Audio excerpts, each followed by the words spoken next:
दोस्तों नमस्कार। एक छोटा सा अपडेट। वर्तमान में जियो पॉलिटिकल टेंशन के कारण जिस हिसाब से मार्केट में गिरावट देखने को मिल रही है, उसकी वजह से किसी भी आदमी से किसी भी लोग इस समय स्टॉक मार्केट की बात करने से डर रहे हैं और स्टॉक मार्केट से, निवेश से, म्यूचुअल फंड से, इन्वेस्टिंग से दूर भाग रहे हैं, बिकॉज सेंटिमेंट्स बहुत खराब हैं।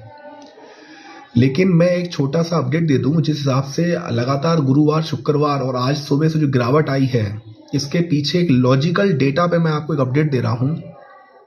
अफवाहें, खबरें, हेडलाइंस, हर जगह नेगेटिविटी है।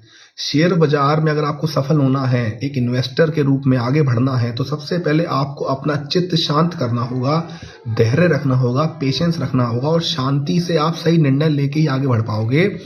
क्योंकि अगर आपके मन में मानसिक तनाव दिमाग में रहेगा तो आप निर्णय अच्छी तरह नहीं ले पाओगे। महाभारत युद्ध में अर्जुन के साथ कृष्ण थे और युद्ध लड़ा था अर्जुन ने, लेकिन उनके सलाहकार बने थे कृष्ण, तो वो उनसे निर्णय लेने में मदद की सलाह मांगते थे और उन्होंने अर्जुन को मदद की थी निर्णय लेने में। तो अगर आप सही वक्त पे सही निर्णय ले लेंगे तो वो आपके भविष्य के लिए बेहतरी साबित होगा। मैं हमेशा एक डेटा की बात करता हूं। वर्तमान बाजार में लगातार गिरावट देखने को मिल रही है। इसके पीछे सबसे बड़ा कारण है FII, फिरंगी निवेशकों की बिकवाली। सिंपल सा ये कंसेप्ट है। एक डेटा होता है, FII और DI की पोजीशनिंग होती है बाजारों में। DI मतलब डोमेस्टिक इंस्टीट्यूशन इन्वेस्टर्स यानी म्यूचुअल फंड्स, इनको छोड़ दो। फिरंगी की बात करते हैं, FII की, फॉरेन इंस्टीट्यूशन इन्वेस्टर्स।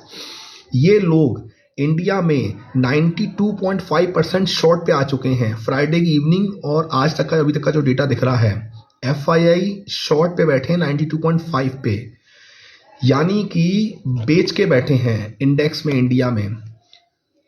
पिछली बार ऐसा अक्टूबर 2025 में हुआ था, जब FII 92.5% की शॉर्ट पोजीशंस पे बैठा था। 7.5% लॉन्ग साइड पे बैठा है FII केवल। 12, 11, 10, 9, 8 ऐसे ये नीचे अपनी लॉन्ग पोजीशन जो बाई साइड होती है वो पोजीशन गिराते जा रहे हैं और शॉर्ट पोजीशन, बिकवाली की पोजीशन बढ़ाते जा रहे हैं। लगातार बिकवाली कर रहे हैं, लगातार। वर्तमान का डेटा ये बोल रहा है कि 92.5% की शॉर्ट पोजीशन में FII आ गया है। लगातार बाजार में गिरावट देखने को मिल रही है। सेंटीमेंट पूरी तरह से नेगेटिव हो चुके हैं। किसी आदमी से अगर बोलो कि निवेश कर लो तो वो मार्केट से दूर भाग रहा है। मैं आपको एक डेटा इसलिए बता रहा हूं कि पिछली बार जब 92.5% की शॉर्ट पोजीशन का डेटा आया था, अक्टूबर 2025 में ये डेटा आया था एक बार, अभी रिसेंटली, और उसके बाद बाजार में 1000 पॉइंट की रैली हो गई थी। अब मैं ये नहीं बोल रहा कि यहां से रैली हो जाएगी, मैं केवल डेटा पे बात करता हूं। मैं कॉशियसली ऑप्टिमिस्टिक हूं, यहां से डरा नहीं हूं, केवल डेटा पे मेरी नजर है और वही डेटा मैं आपको बता रहा हूं। नजर रखिएगा, सावधान रहिएगा और बाजार में किया गया निवेश बाजार के जोखिमों का अधीन होता है। ये जोखिम क्या है, ये आपको आज बाजार में दिख रहा होगा। म्यूचुअल फंड इन्वेस्टमेंट और सब्जेक्ट टू मार्केट रिस्क, बोलते समय, पढ़ते समय, जानते समय, लेकिन जब रिस्क अपना विकराल रूप लेके सामने आ जाता है तो उसका सामना करने से डर के भाग जाते हैं। ये रिस्क के बदले ही आपको रिटर्न मिलता है। मैं बार बार एक ही चीज आपको बोलता हूं, रिटर्न घर बैठे फ्री में नहीं आता। आप जो रिस्क लेते हो उसी रिस्क के बदले आपको रिटर्न मिलता है। धन्यवाद।